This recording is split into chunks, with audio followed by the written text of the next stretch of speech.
ตอนนี้ไปจะได้อธิบายธรรมะสู่กันฟัง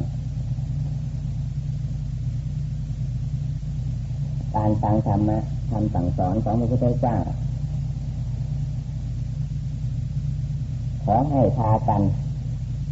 ตั้งสติกำหนดจิตของตนให้รู้ให้เข้าใจเรื่องของจิตที่ไปนึกคิดกับอารมณ์ต่างๆและให้มีปัญญาที่นิพพานาเรื่องอารมณ์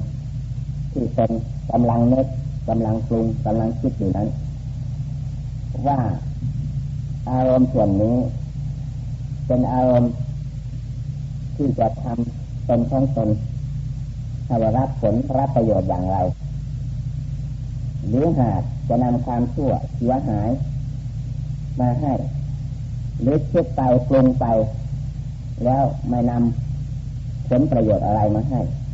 เมื่อเรากำหนดตั้งใจดูจิตของตนอยู่สม่ำเสมอไปจิตปรุงขึ้นนึกขึ้นอะไรถ้าหากเป็นไปในทางชั่วทางเสียหายก็แนะสอนตนของตนอยู่อย่างนั้นได้ชื่อว่าการตั้งเทศกำหนดจิตตั้งเทศภาวนาคือภาวนาดูจิตของตนโดยส่วนใหญ่พวกเราทั้งหลายมักปล่อยจิตปรุงไปตามความชอบใจของตนไม่คำนึงคำนวณถึงเหตุผลว่าได้เสียอย่างไรวันเวลาผ่านไปถึงค่อยไม่ได้รับประโยชน์จากการเป็นอยู่ไม่รู้ว่าจิตขุ่นมัวเศร้าหมองเพราะเหตุอะไรวันนี้แปลกทุกวันโกรธก็จริงโลภก็จริงหลงก็จริงเป็นเพราะเหตุอะไรเราไม่ได้คำนึงคำนวณถึงจิตของตนที่ได้ไปวุ่นวายหรือทุกข์เข้ากับสัญญาอารมณ์ถ้าหากเรากำหนดจิตของเราอยู่สม่ำเสมอกำหนดอยู่รู้อยู่ว่าจิตของเราปรุงไปอย่างนี้ทำหน้าที่อย่างนี้ไม่ใช่หน้าที่ของพุทธศาสนิกชนที่ไม่ใช่หน้าที่ของคนดีจะคิดจะนึกเราเมื่อรู้จักว่าอารมณ์ส่วนนี้ไม่ใช่หน้าที่ของบัณฑิตนักปราชญ์เราก็วกจิตจับใจของเราไม่ให้ไปปรุงไปคิดไปนึกไปติดไปตามในปัญญาอารมณ์นั้นมานึกคิดติดตามเรื่องกรรมฐานหรือมานึกคิดติดตามธรรมะที่พระพุทธเจ้าแนะสอนจะเป็นการสอนเรื่องสมถะหรือวิปัสสนาก่อตามอารมณ์ปัญญาที่พระพุทธเจ้าแนะสอนมีมากอย่างหลายประการนี่ใช่ว่าเราจะจดจำเอาหมดทุกข้อทุกคำที่พระพุทธเจ้าสอนมาสอนมาแนะเราจะต้องถือเอาแต่สิ่งใดสิ่งหนึ่งอันใดอันหนึ่งก็เพียงพอบริบูรณ์เพราะธรรมะคำสั่งสอนของพระพุทธเจ้านั้นมากหนักหนาเหมือนกันกับว่าอาหารอยู่ที่ร้านตลาดเราไม่ต้องไปซื้อทุกสิ่งทุกอย่างมากินซื้ออันหนึ่งอันเดียวซึ่งธาตุขันธ์ของเราชอบกินแล้วได้ประโยชน์ไม่คิดโรคภัยไข้เจ็บของเราเอาแต่อาหารอันนั้นแหละมารับประทานมาอยู่มากินก็อิ่มน้ำสำราญทำให้ร่างกายของเรามีเรี่ยวมีแรงขึ้นชั้นใดทำคำสั่งสอนที่ว่าสมถะก็มีมากมายกายกองเราจะกำหนดพุทธานุสติคือเราเลิกถึงพระพุทธเจ้าตั้งแต่ข้างเป็นโพธิสัตว์ก่อตามหรือครั้งที่พระองค์ได้ตรัสรู้แล้วก่อตามกำหนดดูคุณธรรมที่พระองค์กระทำบำเพ็ญมาตามตำรับตำราที่เราได้ศึกษาเราเรียนมาหรือครูบาอาจารย์หรือท่านผู้รู้แนะสอนพระพุทธเจ้าแปลกจากมนุษย์ธรรมดาเป็นโพธิสัตว์ก็เป็นเยี่ยงอย่างที่มนุษย์ผู้มีสติปัญญาจะถือเอาคติสอนจิตสอนใจของตนได้เพราะท่านประพฤติ ดีปฏิบัติชอบสม่ำเสมอมาตอนตรัสรู้เราพระองค์ก็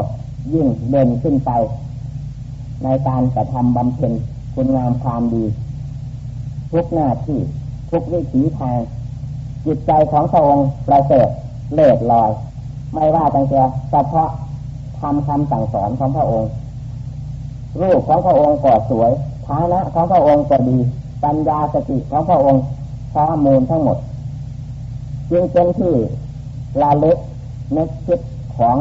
มนุษย์ผู้ที่ต้องการความสุขความสงบของใจระลึกไปเท่าไรยิ่งเกิดอัศจรรย์ระลึกไปเท่าไรยิ่งเห็นคุณงามความดีเด่นสำหรับพระองค์แล้วตัวของเราระลึกถึงผู้ดีมีสติปัญญามีวิชาความรู้หลุดพ้นไปจากกิเลสตัณหาอาสวะอย่างนั้นใจของเราท่านเกิดความเชื่อความเลื่อมใสความยินดีความพอใจเห็นอัศจรรย์ท่านเป็นอย่างไรเราก็หมั่นพยายามแนะจิตสอนใจของตนให้เป็นไปอย่างนั้นไม่ปล่อยจิตใจไปพัวพันในสิ่งที่ท่านบอกว่าอย่าแล้วฝืนทำไปฝ่าฝืนไปท่านบอกอย่างไรที่เป็นไปเพื่อสาระประโยชน์นำความสุขมาให้ในปัจจุบันและอนาคตเราต้องกำหนดอารมณ์อันนั้นมาแนะสอนตนของตนเมื่อเราระลึกนึกถึงพุทธคุณพุทธานุสติอยู่สม่ำเสมอไปใจของเราได้รับความเยือกเย็นเป็นสุขหรือเราไม่ชอบเรื่องพุทธานุสติระลึกนึกถึงเรื่องธรรมานุสติคือพระธรรมคำสั่งสอนของพระพุทธเจ้าที่ท่านสอนเอาไว้เรื่องที่ผิดมันผิดอย่างไรเรามาวิจารณ์ในจิตในใจของเราพระพุทธเจ้าพูดถูกหรือพูดผิดจนให้รู้ให้เข้าใจในจิตของตนเองว่าคำแนะนำคำสอนของพระองค์ทุกประทงทุกถ้อยคำเป็นสิ่งที่ดีเด่นวิเศษเป็นสิ่งที่หาได้ยากพูดถึงพระคุณของพระธรรมคำสั่งสอนของพระพุทธเจ้าถ้าจะเทียบเท่ากับบิดามารดาซึ่งเป็นผู้มีคุณมากในโลกอันนี้บิดามารดาของพวกเราทั่วไปมักแนะสอนอยากจะให้บุตรธิดาคือลูกหญิงลูกชายของตนเป็นคนมั่งคั่งสมบูรณ์พูนสุขไปด้วยโภคทรัพย์แต่จะทีนี้พิจารณาถึงว่าเรื่องโภคทรัพย์เป็นของอาศัยชั่วการชั่วสมัยชั่วเวลาที่มีชีวิตอยู่เรื่องของทำคำสั่งสอนของพุทธเจ้าแนะสอนสูงขึ้นไปกว่านั้นประโยชน์ปัจจุบันท่านก็แนะสอนประโยชน์ข้างหน้าท่านก็แนะสอนประโยชน์อย่างยิ่งท่านก็แนะสอนจึงว่าถ้าทำคำสั่งสอนของพระพุทธเจ้าเป็นของที่มีคุณค่ามากยิ่งกว่าสิ่งอื่นทั่วไปพูดถึงคุณแล้วคุณบิดามารดาก็นับว่าสูงสุดซึ่งเราเกิดเป็นมนุษย์จะมีคุณของบุคคลผู้ใดผู้หนึ่งในโลกเหนือคุณของบิดามารดาไปไม่ได้บิดามารดามีคุณมากยิ่งกว่าคนทั่วไปในโลกแต่ถึงแต่นั้นถ้าหากมาพิจารณากันในทางธรรมของพระพุทธเจ้าแล้วทำคำสั่งสอนของพระพุทธเจ้ายังมีคุณค่าราคาสูงขึ้นไปมีคุณมากกว่าบิดามารดาเพราะบิดามารดาแนะสอนแต่ประโยชน์ปัจจุบันส่วนทำคำสั่งสอนของพระพุทธเจ้าแนะนำการกระทำทุกสิ่งทุกส่วนบิดามารดาคิดถูกไม่ว่าถ้าหากลูกหลานของตนร่ำรวยมั่งมีสมบูรณ์ด้วยทรัพย์เป็นพอใจแต่พระพุทธเจ้าห้ามเอาไว้สิ่งที่เราทำลงไปได้มาหากว่าเป็นทางที่ผิดท่านห้ามท่านไม่สอนส่วนทางที่ถูกท่านแนะท่านสอนจะอดอยากจนก็ตามแต่อยากจะให้เมื่อเวลาตายไปเสวยผลของความชั่วที่ตนทำตนพูดตนคิดไปทำจึงเป็นของละเอียดละออเข้าไปแนะตั้งแต่ประโยชน์ปัจจุบันจนถึงประโยชน์อย่างยิ่งแนะแต่เรื่องความสุ สุขความเจริญให้เราผู้ที่นี้ที่เจรณาได้รับผลรับประโยชน์เหตุนั้นเราระลึกนึกถึงคำสั่งสอนของพระพุทธเจ้าคำสั่งสอนอย่างนี้หากท่านไม่มีความบริสุทธิ์ในตัวของท่านท่านจะมาแนะนำคำสอนทำไมเราเป็นลูกหลานของท่านหรือไม่ท่านจึงกรุณาเมตตาอุตสาห์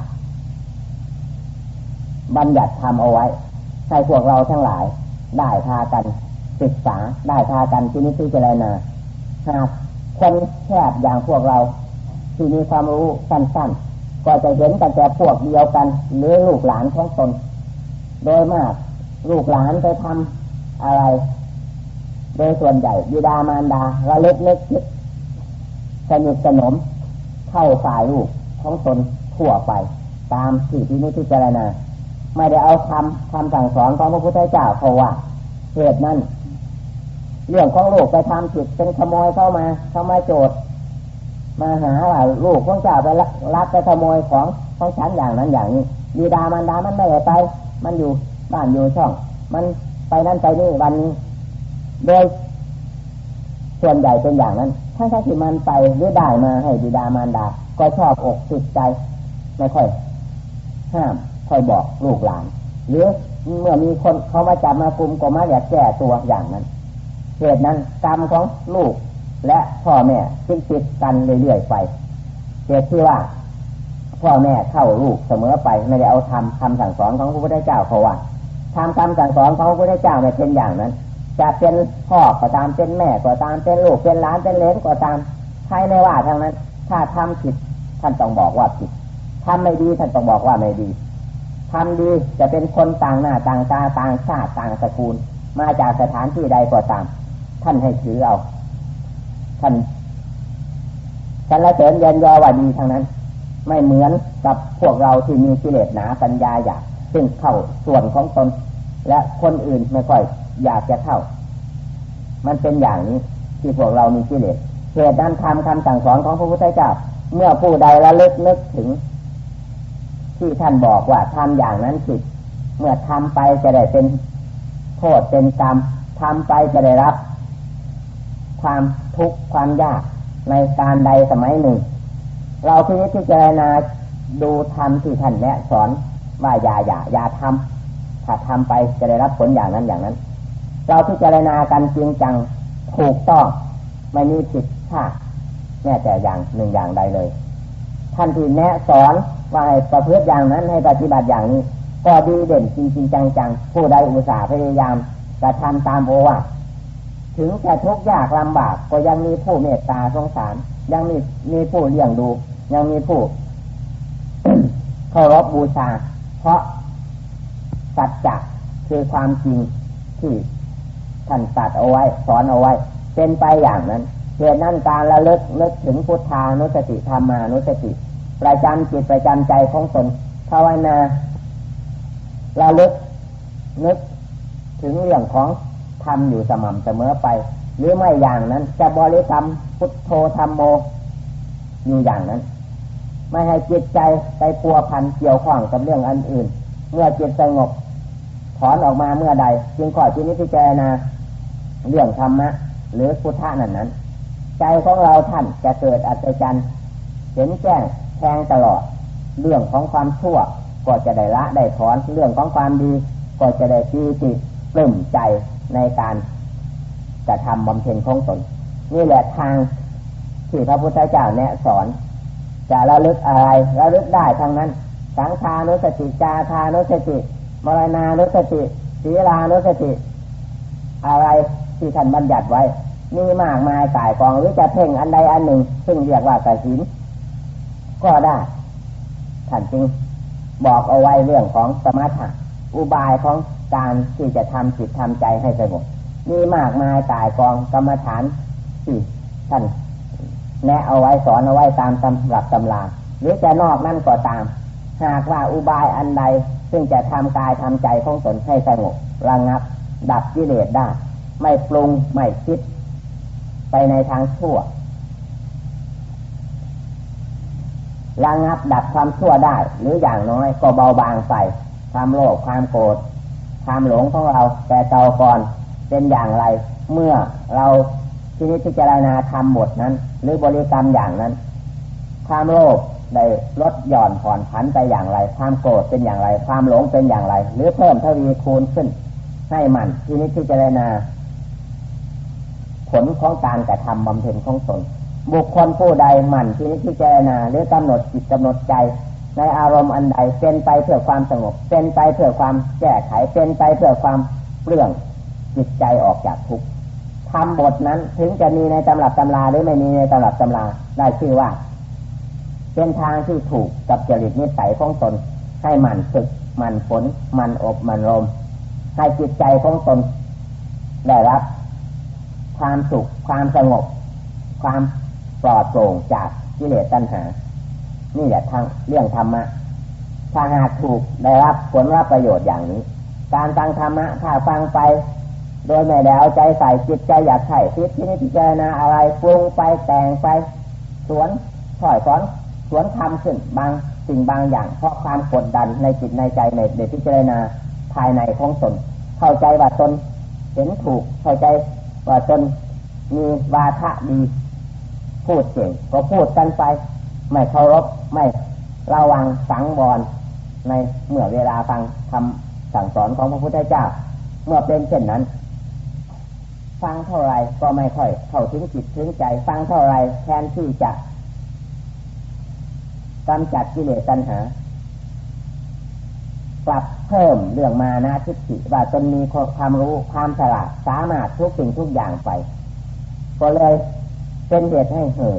ให้เสียไปความสงบของใจไม่มีความดีเรื่องวาทะเรื่องการพูดจาปราศัยต่างๆถ้าหากเป็นในทางที่ผิดยิ่งมีอาวุธดีเท่าไรโจรมันก็ยิ่งเก่งขึ้นเท่านั้นเหตุนั้นคนที่มีวาทะดีคนที่พูดเก่งในทางผิดมันจึงโกงเก่งไม่ค่อยกลัวใครเป็นทางเสียหายไปอย่างนั้นถ้าหากเป็นไปในทางที่ถูกยิ่งรู้เท่าไรยิ่งเข้าใจเท่าไรจิตใจยิ่งอ่อนน้อมถ่อมตัวไปจิตใจย่อมสงบระงับดับความปรุงคิดต่างๆทางที่ผิดเห็นใจเขาใจเราเสมอกันไม่กล้าที่จะล่วงเกินในทางเสียหายต่างๆนี่ทางคำสอนของพระพุทธเจ้าเป็นอย่างนั้นเหตุนั้นการฟังธรรมะคำสั่งสอนในเมื่อเวลาท่านเทศถ้าหาเทศไม่ถูกกับเรื่องกิเลสของตนฟังไม่ได้ผลได้ประโยชน์ให้เรากำหนดพิจารณาเอาธรรมที่เราเคยได้รับความสงบได้รับความสบายได้รับความสุขกำหนดอยู่นั้นแหละท่านจะเทศอะไรถึงคราวถึงสมัยท่านก็หยุดก็อย่าท่านเองเรื่องของท่านไม่ต้องมาเกี่ยวข้องไม่ต้องมากังวลเพราะฟังไปทำใจให้พุ่งให้กำเริบในทางชั่วเสียหายเราไม่ต้องไปติดตามทำคำพูดของท่านกำหนดตั้งแต่จิตของตนอยู่ในสิ่งที่เป็นกุศลสิ่งที่ทำความเยือกเย็นให้แก่ตนที่เคยเป็นมาก็ไม่เสียเวลาไม่เสียคุณค่าถ้าหากไม่ทำอย่างนั้นก็ตั้งใจฟังจริงจังท่านเทศอะไรผิดถูกอย่างไรให้กำหนดตามธรรมที่ท่านสอนไปท่านพูดมีเหตุมีผลหรือท่านพูดด้วยคารมของท่านต่างหากให้ที่นี้พิจารณาอย่างนั้นหากจะกำหนดไปตามคำสั่งสอนที่ท่านสอนไปเมื่อไม่อย่างนั้นก็กำหนดจิตใจอย่างที่อธิบายมาคือกำหนดจิตกำหนดใจของตนใส่บทธรรมที่ตนของตนเคยได้กระทำบำเพ็ญมาได้รับความสุขความสบายภายในใจหากผู้ฟังตั้งใจกำหนดจดจำทำคำสั่งสอนที่ท่านแสดงไปก็ดีกำหนดจิตกำหนดใจของตนในเมื่อเวลาฟังไม่ให้ไปยุ่งเหยิงกับสิ่งอื่นอารมณ์อื่นก็ดีผลประโยชน์ย่อมเกิดมีขึ้นแก่ตนของตนเมื่อเราเกิดความรู้ความฉลาดหรือความคล่องจิตใจกับสิ่งหนึ่งสิ่งใดแล้วนำสิ่งที่ตนแก้ไขไม่ได้หรือเป็นสัญญาอารมณ์ภายในใจไปศึกษากับท่านการศึกษาอย่างนั้นได้รับผลรับประโยชน์ดีเพราะการเทศก็เหมือนกันกับ ใส่ยาหาโรคไม่รู้ว่าคนนั้นเป็นโรคอะไรเอายาเข้าไปถามหาถ้าถูกยาอะไรก็จึงจะได้เล่นยาอันนั้นลงใส่เพื่อโรคภายในตัวจะหายไปไม่รู้จักสมุฏฐานของโรคว่าเกิดจากอะไรแน่นอนการเทศน์การสอนย่อมเป็นไปอย่างนี้ส่วนที่เราไปศึกษาโดยเฉพาะตัวของเราเองภาวนาวันนั้นคืนนั้นหรือเดียวนี้เป็นอย่างนี้ถูกผิดอย่างไรให้ไปศึกษากับครูกับอาจารย์ดูท่านจะมีความรู้ความฉลาดแนะสอนเราไหมทดสอบดูครูบาอาจารย์จะโง่จะฉลาดขนาดใดเราต้องมีภายในของเราไปเป็นเครื่องวัดถ้าหากเราไม่มีภายในของเราใครพูดเก่งใครเทศเก่งก็เข้าใจว่าดีว่าวิเศษแต่ความจริงกิเลสมันก็เก่งไปตามกันกับคำพูดก็มีคนที่อยู่สงบสงัดไม่อยากสอนใครแต่จิตใจของท่านเด่นดวงอยู่ก็มีเหตุนี้เรื่องของตาเนื้อของเราจึงเข้าถึงเรื่องของจิตผู้ที่มีความสงบเยือกเย็นผู้ที่เป็นศีลเป็นธรรมไม่ได้เพราะตาเนื้อจะต้องเห็นวัตถุแต่ภายนอกเท่านั้นแต่ภายในยิ่งเข้าไปตาเนื้อไม่สามารถจิตจะมองเห็นเพราะมีอะไรปิดบังไว้แต่ผู้ที่มีตาในจะต้องสันนิษฐานเหมือนกันกับเรื่องผลไม้สำหรับผลไม้บางอย่าง ต่อแสดงออกมาภายนอกมันสุกเรารู้จักว่ามันสุกด้วยหูด้วยตาของเราทีเดียวเพราะความสุกของมันต่อแสดงมาแต่ผลไม้บางอย่างเมื่อเวลามันสุกมันไม่แสดงออกมาภายนอกกลิ่นก็ไม่แสดงออกมาสีก็ไม่แสดงออกมาแต่ภายในมันสุกอย่างนั้นมันก็มีมันผิดกันเหตุนั้นเรื่องของพระเรื่องของจิตของใจเรื่องของผู้ประพฤติปฏิบัติการที่แสดงออกมาภายนอกก็มีเป็นบางสิ่งบางอย่างแต่อยู่ภายในของท่านมีอะไรบ้างเราต้องไปศึกษาไปหาความรู้เหตุที่เราจะศึกษาเข้าท่าเข้าที่ท่านจะมีเมตตาแนะสอนก็เนื่องด้วยเราได้ที่นี้พิจารณาทำคำสั่งสอนของพระพุทธเจ้าจิตใจของเราขัดข้องจิตใจของเราเป็นไปตามในที่ฝึกที่อบรมมาเมื่อไม่ได้ยืมจากตำรับตำราเมื่อไม่ได้หามาจากที่อื่นเกิดขึ้นจากการกระทำบำเพ็ญของตนคนใดที่แนะสอนถูกต้องตามเรื่องของเราที่ขัดข้องหรือเป็นมาเราจะเชื่อจะเลื่อมใสในท่านผู้นั้นเพราะถ้าหากท่านไม่เป็นไม่ไปท่านก็พูดจะให้เราเข้าจิตเข้าใจในเรื่องของการภาวนาการบำเพ็ญทางจิตทางใจในได้พูดก็ต้องอ้อมไปทางอื่นหลบไปทางอื่นจึงซึ่งเป็นที่ในศพกับอารมณ์ของเราศพกับความเป็นไปของเราถ้าท่านผู้ที่เข้าใจเคยฝึกอบรมตัวของท่านมาท่านจะเป็นรูปใดอย่างไรก็ตามถ้าหากเรามีภายในคือการอบรมจิตอบรมใจได้รับความเยือกเย็นเป็นสุขอย่างนั้นไปพูดกับท่านและปัญหาสำคัญเป็นบางสิ่งบางอย่างซึ่งเราเข้าใจด้วยการประพฤติปฏิบัติของเราแล้วไปถามท่านอ้อมๆไปโดยไม่เจาะจงบ่งเรื่องที่ตนจะพูดจริงจังท่านจะลากเราไปจะสอนเราไปออกหน้าเราเดินเพราะท่านรู้ท่านเข้าใจพอแย้มออกมานิดหน่อยเท่านั้นก็รู้กันเรื่องของภายในเพราะเรื่องของจิตใจถ้าหากคนประพฤติปฏิบัติเป็นอย่างนั้นถ้าหากไปยืมจากท่านมาพอเราพูดไปอย่างนี้ตะคุบไปทางโน้นตะคุบไปทางนี้อยากจะให้เราเชื่อเราเลื่อมใสเรายินดีว่าตัวมีสติปัญญาเคยประพฤติปฏิบัติมาแต่มันไม่ถูกทางนั้นตะคุบเงาไม่ใช่ตัวของการประพฤติปฏิบัติเราก็รู้ได้เนื่องด้วยเรามีภายในถ้าหากเราไม่มีภายในมันก็อย่างว่าลำบากลำคาญไปสถานที่ใดก็ลำบากจะไปศึกษาหรือก็สติปัญญาหรือวิชาความรู้ความเป็นไปภายในไม่มีกลัวท่านจะดุจะด่าจะว่าจะกล่าวมันเป็นไปต่างๆนานาอย่างนั้น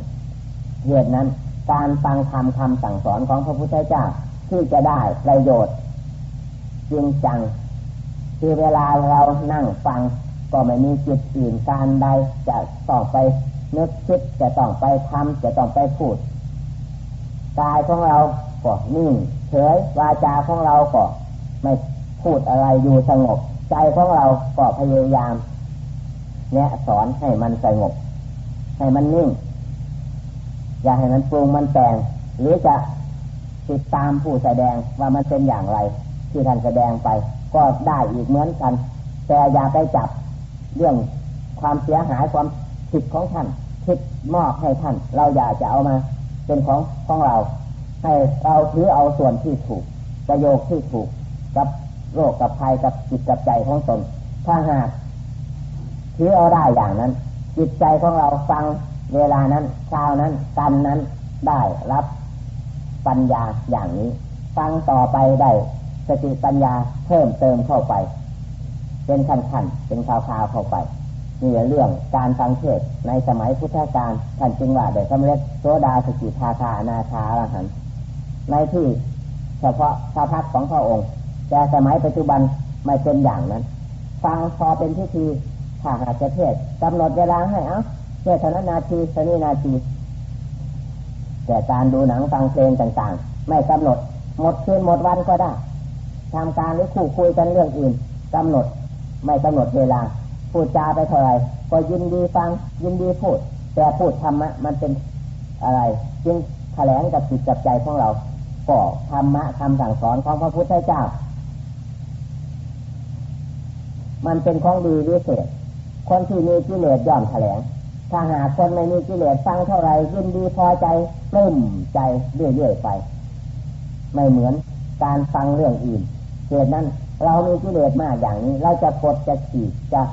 ชำระสาสางล้างกิเลสของเราด้วยวิธีใดก็เป็นเรื่องของเราที่จะเข้าใจยิ่งกว่าคนอื่นทั้งหมดเหตุนั้นการฟังธรรมะจึงกำหนดให้รู้จักเรื่องจิตเรื่องใจปรุงแต่งของตนหรือติดตามถ้อยคำที่ท่านแนะนำสอนไปเพื่อจะไม่ให้จิตใจออกไปสู่อารมณ์เรื่องอันอื่นถ้าบุคคลผู้ใดตั้งใจกำหนดอย่างนั้นหรือติดตามทำคำสั่งสอนอย่างนั้นจิตใจก็ไม่มีวันไม่มีเวลาที่จะปรุงออกไปทางหน้าหรือส่งกลับขึ้นมาข้างหลังอยู่ปัจจุบันมันปรุงอะไรก็เข้าใจอย่างนั้นเพราะสติกำหนดอยู่แล้วเรื่องติดตามความรู้ความฉลาดหรือความเห็นความเป็นของผู้แสดงเราก็ติดตามได้ว่าท่านแสดงนี้มีความเสียดสีเราอย่างไรมีความ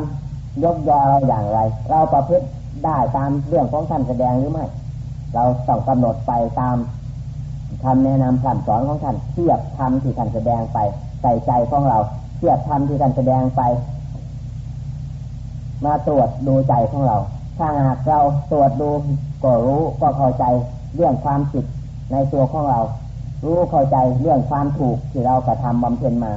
เมื่อรู้ในทางที่ผิดเราก็มีเวลาที่จะชำระที่จะสะสางที่จะล้างเรื่องความผิดออกจากตัวไปได้รู้เรื่องของความถูกเราก็จะบำรุงความถูกในจิตในใจของเราให้ทวีคูณขึ้นไปนี่ได้ชื่อว่าเป็นทางที่พระพุทธเจ้าแนะสอนให้ท่านแนะสอนอย่างนี้ให้รู้ตัวของตัวไม่ต้องไปรู้อันอื่นถ้ารู้อันอื่นรู้เป็นหมื่นเป็นแสนก็ไม่มาขัดเกลากิเลสของเราให้เบาบางไปได้ถ้ารู้ตัวของเราผิดมันเกิดขึ้นจากที่ไหนถูกมันเกิดขึ้นจากที่ไหนอะไรเป็นของที่แถลงใจจิตใจของเราไม่ให้เราได้รับความสงบเยือกเย็นหรืออะไรทำลงไปบำเพ็ญลงไปได้รับความสงบสุขเมื่อเรารู้อย่างนั้นเราก็จะมีถนนหนทางเข้าไปสู่ความสงบสบายได้หลีกเลี่ยงเรื่องของความเชื่อชาเสียหายให้ห่างไปเหตุนั้นการฟังธรรมคำสั่งสอนของพระพุทธเจ้าจึงเป็นของจำเป็นที่ทุกท่านทุกคนจะต้องสดับรับฟังเพื่อเอาธรรมเข้าไปวัดจิตใจของตนว่าเป็นผลเป็นประโยชน์อย่างไรก่อนที่เราไม่เคยเข้าวัดเข้าวาไม่เคยจำศีลภาวนาอยู่บ้านอยู่ช่องของเราคิดเราปรุงไปอย่างนั้นอย่างนี้แล้วได้สาระประโยชน์ จากการปรุงการแต่งอย่างไรจิตใจของเราเบาบางจากกิเลสตัณหาหรือไม่เมื่อเข้าวัดเข้าวาได้เจริญภาวนารักษาศีลให้ทาน